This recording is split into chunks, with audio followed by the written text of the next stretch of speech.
Single mother কথাটার অর্থ বোঝো? বোঝো না কেন গো? তুমি তো সিঙ্গেল মাদার হয়ে সারা জীবন কাটিয়ে দিতে পারতে। সিনেমায় দেখোনি যে কি সুন্দর করে সিঙ্গেল মাদার হয়ে থাকা যায়? এমন একটা ডিসিশন নেওয়ার পেছনে নিশ্চয়ই তোমারই হাত আছে। ছেলের নাম করে নিজে ভালো থাকতে চেয়েছিলে, সে কেন? চাইলেই তো পারতে যে ছেলেকে নিয়ে আলাদা থাকতে। এত ঘটা করে আবার কেন শুরু করতে গেলে সবকিছু? হ্যালো এভরিওয়ান, আমি বৃষ্টি। আমার এই ছোট্ট সংসারে তোমাদেরকে অনেক অনেক স্বাগত। কাল রাত থেকে খুব বৃষ্টি হচ্ছে, মানে মুষলধারে বৃষ্টি হচ্ছে। হঠাৎ করে গরমের পর এই বৃষ্টিটা হচ্ছে, এত ভালো লাগছে। তো ভাবলাম একটু লুচি বানাই, অনেকদিন ধরে লুচি খেতে ইচ্ছে করছিল। তো সেজন্য ভালো একটু লুচি বানানো যাক। তো এখানে আমি তেলের মধ্যে পাঁচফোড়ন দিয়ে রীতিমতো যে আলুর চচ্চড়িটা করি, মানে এটাকে আমি আলু চচ্চড়ি বলি, বাট এটা একটা হচ্ছে ঝোলঝোলে আলুর তরকারি। তো সেই তরকারিটাই করছি। এটা তরকারিটা করতে কোনো ঝামেলা নেই। ওই আলু পেঁয়াজ কাঁচা লঙ্কা একসাথে কেটে নেওয়া যায়। নিরামিষও খুব ভালো হয়, ওই আলু পেঁয়াজের জায়গাটা স্কিপ করতে পারো। তো পাঁচফোড়ন দিয়েছি, পাঁচফোড়নের জায়গায় এখানে কালো জিরে দিতে পারো, কালো জিরে দিলেও ভীষণ সুন্দর লাগে। তো এখানে পাঁচফোড়ন দিয়েছি। পাঁচফোড়নটা দেওয়ার কারণ আছে, পাঁচফোড়নে কিন্তু অনেক গুণাগুণ আছে, খাওয়াটা খুব ভালো। তো পাঁচফোড়ন দিয়েছি, পাঁচফোড়ন দেওয়ার পর আলু পেঁয়াজ কাঁচা লঙ্কা টমেটো সব কিছু দিয়েছি, নুন দিয়েছি, একটু হলুদ দিয়েছি, আর একটু নাড়াচাড়া করে ভেজে নিয়েছি। ভেজে নেওয়ার পর জল দিয়ে প্রেশার কুকারে ঢাকনাটা লাগিয়ে ঠিক 3টে সিটি দেবো। 3টে সিটিতে খুব সুন্দর আলুগুলো একদম মাখা মাখা মতো হয়ে যাবে। তোমরা তো সবাই জানো আমরা ময়দাটা অ্যাভয়েড করি, তো সেই কারণে আটার লুচিটাই বানাই। আর অনেকেই আটাটা দেখে ভাবে সাদা কেন আটাটা। এই আটাটা না, মানে কি বলো তো, পাঞ্জাবি আটা বলে পাওয়া যায় চাক্কিতে, সেই চাক্কি থেকেই আটাটা নিয়ে আসি। আমি লুচির মধ্যে সাধারণত কিছু দিয়ে মাখি না, একটু নুন দিই, আর সামান্য চিনি দেওয়া যায়, কালো জিরে দেওয়া যায়, বাট আমি আর কিছু দিয়ে মাখি না। কারণ আটার লুচি ভীষণ মিষ্টি মিষ্টি খেতে হয়, আমার তো মনে হয় এমনিই খাওয়া যায়। তো এখানে তোমার লুচিটা মাখছি। আগে যখন লুচি ভাজা হতো আমি দেখতাম বাবা এমনি এমনি লুচি খাচ্ছে, ওর সাথে কোনো তরকারি বা কিছু লাগছে না। তরকারি হলে তখন হয়তো একটা খেত, কি যাই হোক খেত, কিন্তু তখন আর বুঝতে পারিনি কী করে বাবা খেত। তখন তো আমাদের তরকারি বা মিষ্টি জাতীয় কিছু লাগতো। তো এখন আমি বুঝতে পারি, যত দিন যাচ্ছি আমাদের বাবার বয়সটাতে আমরা আসছি, ততদিন বুঝতে পারছি যে কেন খেত। আসলে একটা বয়সের পর না সব কিছুই যেন মানে বড়দের মতো হয়ে যায়। ছোটোবেলাকারটা সেই সেই ছোট্ট মেয়েটা আর থাকে না, বা ছেলেটাও থাকে না। আটাটা তেল মেখে রেখেছিলাম, তারপরে দেখো এর মধ্যে লই কেটে নিয়েছি। আজকে রুটি মেকারে করব, খুব তাড়াতাড়ি করব। এর থেকে আমার সহজ হয় কি বলে, চাকি বেলাতে করলেও হয়, কিন্তু আমি তাড়াতাড়ি করে করব, যেহেতু প্রীতম কাজে যাবে, খেয়েই তো যাবে, সেই কারণে আমি একটু তাড়াতাড়ি করছি। অনেকে বলে রান্নাঘরের জানলাটা খোলো না কেন? দেখো যেদিনকে খুব ভালো রোদ দেয় সেদিনকে খুলতে ভালো লাগে, কিন্তু যখন রোদ ফোদ দেয় না তখন কিন্তু এই দিকটা ভীষণ প্রবলেম হয়। আসলে প্রথমে ভেবেছিলাম রুটিটা মানে লুচিগুলো না ইয়েতে বেলবো, তোমার ওই কী বলে চাকি বেল্লাতে। তারপরে কি বলো তো, দেখলাম যে তাড়াতাড়ি করতে হবে, তো এতে করে এই এটাতে লুচি বেললে একটুখানি কিন্তু টাইট আটা মাখতে হবে, এত নরম মাখলে হবে না। আর আমি কিন্তু বরাবরই নরম আটা মাখি, রুটির জন্য বলো সব কিছুর জন্য, সব কিছুর জন্য কিন্তু রুটির জন্য। এখানে আমাকে খুন্তি দিয়ে দিয়ে সব বার করতে ছিল। আসলে ব্যাপারটা তা না, ভীষণ গরমও হয়ে গেছিলো, হাত দিয়ে বার করা যাচ্ছিলো না। তো এখানে দেখো খুব তাড়াতাড়ির মধ্যে হয়ে যাচ্ছিলো। অনেকে বলবে বৃষ্টি এতে চাকি বেল্লাতেও তাড়াতাড়ি হয়ে যায়। হ্যাঁ, চাকি বেল্লাতেও তাড়াতাড়ি হয়ে যায়, খুব সুন্দর হয়, কিন্তু এই লুচি কিন্তু সুন্দর ফোলেও, ভীষণ সুন্দর ফোলে। তো এইদিকে আমি দেখো বানিয়ে বানিয়ে দিচ্ছিলাম, প্রীতমকে বলছিলাম প্রীতম তুমি ছেঁকে ছেঁকে নাও। তো এখানে প্রীতম ছেঁকে ছেঁকে নিচ্ছিলো, আমি বানিয়ে বানিয়ে দিচ্ছিলাম। তো এখানে প্রথমে প্রীতম তেলটাকে একদম গরম করেনি, গরম না করে তেলের মধ্যে দিয়ে দিয়েছিল। লুচিতে যদি ঠিকঠাক তেল গরম থাকে না, খুব সুন্দর লুচি ফোলে। তো আমি যেহেতু আজকে তাড়াহুড়োর মধ্যে করছিলাম, তাই একজন ভাজছিলাম আর একজন হচ্ছে ওইগুলো করছিলাম। তো এখানে করে নিয়েছিলাম। দেখো লুচিটা যখন আবার তেলটা ভালো করে গরম হলো তখন কিন্তু বেশ সুন্দর ফুললো। তো প্রীতমকে বলছিলাম যে তুমি যাও, যে স্নান টান করে রেডি হও গা, আমি খাবারটা দিচ্ছি। ও বললো যে না, আমি কিছুটা করে দিই হেল্প। একটা সংসারের পেছনে স্বামী স্ত্রী দুজনের ভূমিকা থাকাটা খুব দরকার, জানো তো। একটা সংসারের পেছনে শুধু তোমার স্ত্রী গায়ে গতরে খেটে যাবে আর স্বামী শুধু মুখের ওপর টাকা ছুঁড়ে বলবে যে আমি সারাদিন তো টাকা রোজগার করি, আর কি চাইছিস, সেটা কিন্তু হয় না। প্রচণ্ড এফোর্ট দিতে হয় দুজনকেই, স্বামী স্ত্রী দুজনকেই কিন্তু ভীষণভাবে একে অপরকে সাপোর্ট করতে হয়। আর এই সব কিছু যখন দেখে তোমার ছেলে মানুষ হবে, তখন তোমার ছেলেও কিন্তু সেই জিনিসটাই করার চেষ্টা করবে। আসলে শিক্ষাগুলো আমরা ছোটোর থেকেই পাই, আর সেই শিক্ষাগুলোকে যদি জীবনে কাজে লাগাতে পারি, তাহলে জানবে জীবনে কিছু না কিছু করেছো। এই কিছু মানুষ আছে যারা আমাকে বলে যে জীবনে নতুন করে কেন শুরু করতে গেলে। আসলে জানো তো, শান্তি জিনিসটা কিছু কিছু সময় খুব দরকার হয়। এর আগে আমি অনেকবার অনেক কিছু তোমাদেরকে এক্সপ্লেন করেছি, বলেছি, আর বলতে ভালো লাগে না, সত্যি বলতে খুব বিরক্ত লাগে এখন। তো এখানে প্রচণ্ড ঘেমে গেছি, দেখতেই পাচ্ছ। কিন্তু এখন খাবার পালা, খাবারটা খেয়ে তারপর অন্য কথা। তো এই যে খাবার দিয়ে দিয়েছি সবাইকে। আর প্রীতম আবার এখানে আচার নিয়েছে লুচির সাথে। আমি তো এসব দিয়ে খাবো না, আমি নর্মাল লুচি আর আলু তরকারি খাচ্ছি। আর এই যে প্রথম টেস্টটা করে দেখলাম আচার দিয়ে, বেশ ভালোই লাগছিল। তারপরে দুপুরে রান্নাতে চলে এসেছি। আজকে দুপুরের রান্নাতে দুরকম রান্না করব। আসলে যেদিনকে সবজি এনে দেবে না সেদিনকে তো আর কিছু করার থাকে না। ফ্রিজে অনেকটা চিংড়ি মাছ ছিল, সেই চিংড়ি মাছটাকে আজকে তোমার বানাবো হচ্ছে ওই বাটার চিংড়ি। তোমরা বাটার চিকেন খেয়েছো, তো এটা হচ্ছে বাটার চিংড়ি। এটা হেভি টেস্টি হয় খেতে। চিংড়ির মালাইকারি তো খেয়েছো, তো বাটার চিংড়িটা খেয়ে দেখো। চিংড়িটাকে একটু হলুদ আর একটু কাশ্মীরি রেড চিলি দিয়ে ভেজে রাখলাম। তো এরপরে দিলাম সাদা তেল। প্রথমে চিংড়িটা কিন্তু সর্ষের তেলেই ভেজেছি, তারপর সাদা তেল দিয়েছি। দিয়েছি 3-4টে এলাচ আর দারচিনি। তার মধ্যে দিয়েছি হচ্ছে পেঁয়াজ, আদা, রসুন, একটু জিরে গুঁড়ো, একটু ধনে গুঁড়ো। এর বেশি কিন্তু এর মধ্যে কিচ্ছু নেই। মশলাটা কষে এলে তারপরে দিলাম চিংড়ি মাছটা। চিংড়ি মাছটাকে ভালো করে কষিয়ে নেওয়ার পর এখানে দিয়ে দিলাম কসুরি মেথি পাতা। তো যেই মেথি পাতাটা হয় সেইটা শুকনো দিলাম। আর এটা কি দিলাম বলো তো? অনেকে বলবে হয়তো ফ্রেশ ক্রিম, এই ক্রিম না, এটা হচ্ছে আমুল দুধ গুলে রেখেছিলাম। পাউডার দুধটাকে গুলে রেখে এটাকে কষি রান্না করতে হবে। এটা অনেকটা মিষ্টি মিষ্টি খেতে হয়। তোমরা একবার বানিয়ে খেয়ে দেখো এরকম চিংড়ি দিয়ে। এর থেকে বড় চিংড়ি দিয়েও সুন্দর লাগে, বাট এই চিংড়িটা দিয়ে একটু বেশি ভালো লাগে, এরকম মিডিয়াম সাইজের চিংড়িটা দিয়ে। এটা দিয়ে মনে হয় পুরো ভাতটাই খাওয়া হয়ে যাবে মেখে মেখে। এটা টেস্টটা অনেকটা ঝাল ঝাল, মিষ্টি মিষ্টি, নোনতা নোনতা এরকম টাইপের হয়। যেহেতু এখানে আমি কোনো টক ব্যবহার করিনি, তাই তোমরা টকের ফ্লেভারটা কিন্তু তবু পাবে। তার কারণটা আমি নিজেও জানি না এটার মধ্যে টক কেন ফ্লেভার আসে। হয়তো চিংড়ি মাছের জন্য বা কিছু কারণে হতে পারে। কিন্তু আমি এখানে কিন্তু টমেটো বলো কোনো কিছুই অ্যাড করিনি এর মধ্যে, দই কিছু না। তো এখানে চিংড়ি মাছের একটা আইটেম হয়ে গেছে। গ্যাসটা মুছে নিলাম, কড়াইটা পরিষ্কার করে। এবার বানাবো হচ্ছে দই পটল। দই পটল বানাতে প্রথমে তেলের উপর পটলগুলোকে হাফ চিড়ে কেটে নিয়েছি। তো এখানে পটলগুলোকে একটু নুন আর তার সাথে দেবো একটু হলুদ দিয়ে ভেজে পটলগুলোকে জাস্ট তুলে রাখবো। এটা ঢেকে ঢেকে করবো, কারণ পটলটাকে একটুখানি ভাজা ভাজা করতে গেলে আবার পুড়ে যেতে পারে। আমি ঢেকে ঢেকে সেদ্ধ করে পটলটা ভেজে রাখবো। হ্যাঁ, টক দইটাকে সুন্দর করে ফাটিয়ে নিচ্ছি কাঁটা চামচ দিয়ে। মিক্সার গ্রাইন্ডারে করলেও হতো, বাট মিক্সারের গ্রাইন্ডারে করলে জল জল হয়ে যায়। এই যে দেখো সুন্দর করে পটলটাকে ভেজে নিচ্ছি। খুব ছিটকাচ্ছিলো তো সেই কারণে ঢাকা দিয়ে করছি রান্নাটা। পটলটা ভাজা হয়ে গেছে, পটলটাকে আমি জাস্ট তুলে নিচ্ছি এইভাবে। আর যে তেলটা আছে সেই তেলেই বাকি রান্নাটা হয়ে যাবে। আসলে পটল ভাজার পর না তেলটা এত বাজেভাবে কালো হয়ে যায়। অনেকে বলে ওই তেলে রান্না কী করে করো।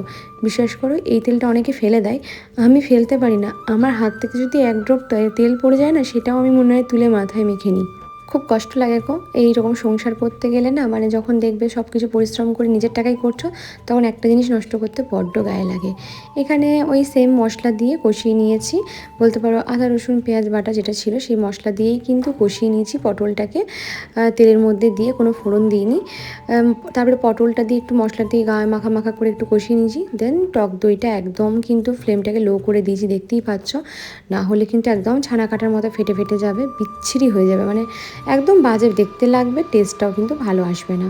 সেই কারণেই বলছি। এখানে বাকি দইটাও দিয়ে দিয়েছি। দেখো একটু কিন্তু ফোটেনি পটলটা, মানে একদম বলতে পারো গ্যাসেরটা লো করে দিয়েছি। একটু পরিমাণ মতো মিষ্টি দিয়ে দিলাম। দুদিন আগে দেখো এই বোতলগুলো এসছে, নতুন ঘরে নতুন বোতল কিনলাম। ওই বোতলগুলো জল খাচ্ছিলাম, সবাই তোমরা খারাপ কথা বলছিলে, সেই কারণে ভাবলাম কটা বোতল নিই। প্লিজ আবার এটা বলতে শুনে প্লাস্টিক অ্যাভয়েড করো। কেন বলছি বলো তো, এখন স্টিলের বোতল কিনে কিনে কিনে কিনে ঘর সত্যি আমি সাজাতে পারবো না। তাই প্লাস্টিক বোতল মানে যেটা সাশ্রয় হচ্ছে সেটা দিয়েই আমি করছি। অনেকে বলে রোগ হবে, জ্বালা হবে। বিশেষ করো খাবার মধ্যে যে খাবারগুলো খাচ্ছি সেইগুলোও বিষ এখন। কত নিজেকে বাঁচিয়ে রাখবো বলো। আমাকে তো আমার ফিনান্সিয়াল দিকটাও তো চিন্তা করতে হবে, তাই না? তো এখানে বোতলগুলোকে খুলে ভালো করে ধুয়ে টুয়ে তারপরে কিন্তু ইউজ করব। এবারে বোতলগুলো ভীষণ সুন্দর এসছে ডিজাইনগুলো। আসলে যাদের আছে তারা করো স্টিলের বোতল, কিন্তু আমার আপাতত মনে হলো প্লাস্টিক বোতলগুলোই কিনি। তো প্লাস্টিক বোতলগুলোই আমি কিনলাম। তো একটু ভালো দেখে প্লাস্টিক বোতলগুলো নিয়েছি। আর আমি কিন্তু প্লাস্টিক বোতল বেশি দিন কিন্তু ইউজ করি না। তোমরা দেখতে পারবে বেশি দিন কিন্তু আমি প্লাস্টিক বোতলগুলো আমি ইউজ করতে চাই না। তো বোতলগুলোকে সুন্দর করে ধুয়ে এখন জল ঝরাতে দেবো, তারপরে কিন্তু আমি পরে এটার মধ্যে জল ভরবো। আমাকে অনেকে অনেকভাবে কথা শোনায়, কষ্ট দেওয়ার চেষ্টা করে, কিন্তু বিশ্বাস করো না, আমি নিজেকে এখন অনেকটা বলতে পারো স্ট্রং করে নিয়েছি, তাই আমার এত গায়ে লাগে না। এখন আমি সেই বৃষ্টি নেই আগের মতো যে শুধু কথা শুনবো। এখন কিন্তু অনেক সময় উত্তর দিয়েও দিই, মানে দিতে শিখে গেছি। আর এই উত্তর দেওয়াটা কিন্তু আমার স্বামী আমাকে শিখিয়েছে। আমাকে প্রীতম সবসময় একটা কথা বলে, নরম কাদা কিন্তু হাসতে বেশ মজা লাগে, কিন্তু শক্ত কাদায় কিন্তু মানে যেখানে আঘাত লাগবে পাথরে কিন্তু পা মারতে মানুষ দুবার ভাবে, কারণ জানে পাটা মারলে তারই লাগবে। তো এখানে বটলগুলো সব ধুয়ে ধুয়ে দিলাম। অর্কও আমাকে অনেক হেল্প করে দিল। এর মাঝখানে আমাকে এসে বলেও গেছে যে মা, এখানে কিন্তু একটা বোতল আমার, আমি কিন্তু স্টিকার দেবো। তো সেই না ডিল ফাইনাল করছিল, তো সেই ডিল ফাইনাল করে পরে আমার এখানে দই পটল একদম রেডি হয়ে গেছে। দেখো একদম সুন্দর করে হয়ে গেছে। আমি ঢাকা দিয়ে রান্না করেছি। অনেকে বলে দই দেওয়ার পর বেশি ফোটাতে নেই, বাট আমি বলবো ফুটিয়ে রান্না করবে, কোনো অসুবিধা হয় না। এই দেখো আমার দই পটল কিন্তু একদম মাখা মাখা ক্রিমি ক্রিমি টাইপের হয়েছে। করতে যাবো এখন, আপাতত এই দুটোই করলাম। রাতে একটু দরকার পড়লে ডাল করে নেবো। আমি শুকনো শুকনো খেতে পারি, অর্কও খেতে পারে, কিন্তু প্রীতম খেতে পারে না, তো ডালটা রাতেই করবো জন্য। এই হলো আমার দই পটল, আর এই হলো আমার বাটার চিংড়ি। দারুণ খেতে হয়, কোনো কথা হবে না। আর দই পটলটা খুব ভালো খেতে হয়। একটু ডাল করে নেবো। আবারে মহিলা আমাকে, মানে আমার জীবনটাকে নিয়ে একজন মহিলা, ওই একটা মুভি আছে দেখবে পুরোনো দিনের, শ্বেত পাথর বলে, ওই মুভিটার সাথে তুলনা করেছেন। আমি মুভিটা দেখেছি, অনেকবার দেখেছি, আমি আমার বাবা মায়ের সাথেও দেখেছি মুভিটা। আগেকার দিনের মুভি, বেশ ভালো মুভি। তো ওখানে একটা ভূমিকা আছে, সে সিঙ্গেল মাদার, হাজব্যান্ডটা মারা যায়। হাজব্যান্ডটা মারা যাওয়ার পর অ্যাক্সিডেন্টে মারা যায়, তারপর বাচ্চাটাকে কী করে মানুষ করে হ্যান ত্যান এমনি করে একটা মুভির সাথে উনি আমার জীবনের একটা তুলনা করেছেন। তো আমি না খুব হাসলাম কমেন্টটা পড়ে, অনেকক্ষণ ধরে হাসলাম। হেসে হেসে একটা জিনিস ভাবলাম, মানুষ একটা সিনেমা দেখে একটা গোটা জলজ্যান্ত জীবনের সাথে কী করে তুলনা করে, সত্যি কথা বলতে বোঝা যায় না। আপনারা সিনেমা দেখতে ভালোবাসেন তো ওই সিনেমার জগতেই থাকুন, ঠিক আছে? বাস্তব জীবনটা একটা সিঙ্গেল মাদারের জন্য কতটা কষ্টকর সেটা আপনাদের মতো মহিলারা জীবনে বুঝবেন না, আর বুঝতে মানে পারলেও সেটাকে প্রকাশ করবেন না। এতটাই আপনারা মানসিক ভারসাম্যহীন মহিলা আপনারা। আমি এরকম করে কথাটা বলতাম না, কারণ তিনি আমার জীবনের সাথে ওই, কারণ সিঙ্গেল মাদার হয়ে কি থাকা যেত না? না, থাকা যেত না। বিশেষ করুন আমাদের এই সমাজে একটা মহিলা একটা বাচ্চাকে নিয়ে একা থাকবে, এটা যে কতটা একটা মহিলাকে চাপ সৃষ্টি করে সেটা যারা থাকে তারা জানে। একটা সিঙ্গেল মাদারকে যে কত রকম খারাপ সিচুয়েশন দিয়ে ফেস করতে হয় সেটা একমাত্র যারা থাকে তারাই জানে। খুব সহজেই আমরা বলে ফেলি যে আমরা মেয়েরা ইন্ডিপেন্ডেন্ট, মানে আমরা টাকা রোজগার করছি, তার মানে না গো, টাকা রোজগার করলেও আমরা কখনোই এই সমাজে স্বাধীনভাবে থাকতে পারবো না। কারণ এই স্বাধীনভাবে প্রথমেই যারা দাঁড়াবে তারা হচ্ছে একটা মহিলার সামনে আরেকটা মহিলা। ছেলেরা যত না দাঁড়াবে তার থেকে বেশি দাঁড়াবে একজন মহিলা হিসাবে একজন মহিলা। আমি মনে করি আমি আমার জীবনের বেস্ট ডিসিশনটা বেছে নিয়েছি, অ্যান্ড আমি খুব ভালো আছি। আর আপনার সেটা দেখে একদমই সহ্য হচ্ছে না যে আমি ভালো আছি। নিজের জীবনে ভালো না থাকতে পারলে অন্যের জীবনকে ক্রিটিসাইজ করাটা বন্ধ করুন, প্রথম কথা। আমি জানি আপনি হয়তো ভালো নেই, অথচ ভালো মানে দেখতে পারেন না, যে কোনো দুটো একটা হবে। তো অন্যের জীবনকে সিনেমার সাথে তুলনা না করে না, নিজের জীবনটাকে করুন। আপনি নিজেরটা করুন না, নিজে করে দেখান, সিনেমার মতো করে বেঁচে দেখান তো দেখি পারবেন। কারণ বাস্তব জীবনের সাথে সিনেমার কোনো মিল হয় না। এই যে আমরা ক্যামেরার সামনে দেখাই, অনেক কিছু অ্যাক্ট করি, এই যে যারা কন্টেন্ট ক্রিয়েট করে, অনেক কিছু অভিনয় করে, অনেকে অনেক কিছুই করে, তো সেগুলো অভিনয় আর রিয়েল দুটোর মধ্যে একটা আলাদা। তোমরা আমাকে ক্যামেরার সামনে একরকম দেখছো, বাস্তব জীবনে আরেক রকম দেখবে, এটাই স্বাভাবিক, এটাই স্বাভাবিক। কিন্তু দুটো মানুষকে একসাথে গুলিয়ে ফেলো না, কারণ এটা হচ্ছে রিল আর ওটা হচ্ছে রিয়েল। তো রিলের সাথে রিয়েলটাকে গুলিয়ে ফেলো না প্লিজ। কারণ আমরা ক্যামেরার সামনে সবসময় যেটা দেখাই সেটা না সত্যি হতেও পারে, বা আমরা সবসময় নিজেদের ভিতরে কষ্টগুলো দেখাই না সবাইকে, যে হ্যাঁ আমরা এতটা কষ্টে আছি বা কিছু। তো দয়া করে কোনো সিনেমার সাথে তুলনা করবেন না, সিনেমাটাকে সিনেমার জায়গায় রাখুন। আর আপনার যদি এতই আমার জীবনটাকে সিনেমার মতো করে দেখার ইচ্ছে, প্লিজ নিজের জীবনটাকে করুন, আমার জীবনটাকে করতে আসবেন না। আমি যথেষ্ট ভালো আছি অ্যান্ড রিয়েল লাইফে ভালো আছি। আমাকে তার জন্য অভিনয় করতে হয় না ভালো থাকার জন্য, 5টা মানুষকে দেখাতে হয় না অভিনয় করে যে হ্যাঁ আমি ভালো আছি। আমার মনে হয় অভিনয় করে ভালো খারাপ দেখানোর থেকে নিজের জীবনে ভালো থাকাটা খুব দরকার, জানো তো, খুব দরকার। কারণ আমি ভেতর থেকে ভালো আছি, আর সেটা তোমরা সবাই বুঝতে পারো যারা আমাকে আগে দেখেছো আর এখন দেখেছো, দুটোর মধ্যে একটা অনেক তফাৎ আছে। অনেকে বলে বৃষ্টি তোমার চেহারা খারাপ হয়ে গেছে, অবশ্যই হবে চেহারা খারাপ, কেন হবে না? তোমরা নিজেরাও দেখেছো আমার উপর দিয়ে কীরকম ঝড়ঝাপটা যাচ্ছে, তো এতে চেহারা খারাপ হবে। আর সৌন্দর্য কতদিন ধরে রাখবো নিজের মধ্যে?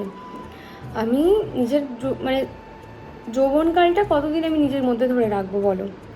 সবাইকে একদিন না একদিন এই স্পেসটা দিয়ে বেরোতেই হবে। যারা খুব নিজেকে মেনটেন করে রাখে তাদেরও স্কিনে দাগ পড়ে, সেখানে আমি তো নিজেকে কিছু মেনটেনই করি না হিসাব মতো দেখতে গেলে। তো হবে, আমি ঘরে কাজ করি তখন ঝিয়ের মতো খাটি, আমাকে ওরকমই লাগে, উড়নচণ্ডীর মতো লাগে, খেবড়ো খেবড়ো টাইপের পাগল যখন এমন লাগছে। একটা মাথায় টিপ রয়েছে, চুলটাকেও ঠিক করে আঁচড়াইনি, দলা পাখি একটা গাটা এঁটে নিয়েছি, নাইটি পরে আছি। যখন বাইরে বেরোবো নিশ্চয়ই আমি এইভাবে বেরোবো না, আমি একটু টিপটাপ হয়ে সেজে গুজে বেরোবো, তাই না? তাই রিয়েল আর রিলসটাকে একসাথে গোলাম না। আর যেই মহিলা আমাকে সিনেমার সাথে তুলনা করেন তাদেরকে একটা কথা বলি, নিজের জীবনে ভালো থাকতে পারছেন না, ভালো থাকতে পারবেনও না। কেননা যারা অন্যের ভালো দেখতে পারে না তারা কখনো দেখবেন নিজের জীবনে কোনোদিনও সুখে শান্তিতে থাকতে পারে না। আপনাদের চাহিদা প্রচুর, আমার চাহিদা ভীষণ কম, ভীষণ কম। আমি সংসারী মেয়ে একটা, আমি সংসার করতে ভালোবাসি। আমার মনে হয় স্বামী সন্তান নিয়ে আমার পুরো জগৎটা। এই ঘরের মধ্যে আমি সারাদিনটা কাটাই, তারপরেও আমার একটু বিরক্ত লাগে না যে কেন আমি এই ঘরটার মধ্যে সারাদিন কাটাচ্ছি। অনেকে বলে ঘরের মধ্যে দম বন্ধ হয়ে আসে, আমার বিরক্ত লাগে না। আমার লাগে না বিকালবেলায় বেরিয়ে আর 5টা মানুষের সাথে গল্প করতে, তার কারণ মনে হয় আমি 5টা মানুষকে নিজের গল্প শোনানোর থেকে আমার ঘরে দুটো কাজ করলে ভালো হবে। অনেকে বলবে এরকমভাবে তো তোমার মাথা খারাপ হয়ে যাবে। না, কেন খারাপ হবে? নিজেকে ভালো রাখার অনেক উপায় আছে। গান শুনুন, ভালো ভালো গল্প শুনুন, গল্পের বই পড়ুন। আমি তো গল্পের বই পড়তে পারি না আমার চোখের প্রবলেমটার জন্য, তো আমার চোখে খুব কম দেখি, মানে আমার রাইট সাইডের প্রবলেমটা তোমরা জানো, তো আমি তো গল্প বই পড়তে পারি না। তো আমি গল্প শুনি, এখন খুব ভালো ভালো গল্প শুনি, হ্যাঁ ভালো ভালো কথা মানে শুনি, খারাপ জিনিসটা শুনি না, খারাপ জিনিসটা বলি না। তো নিজেকে ভালো রাখার জন্য অনেক কিছু আছে, করুন সেগুলো, প্লিজ করুন।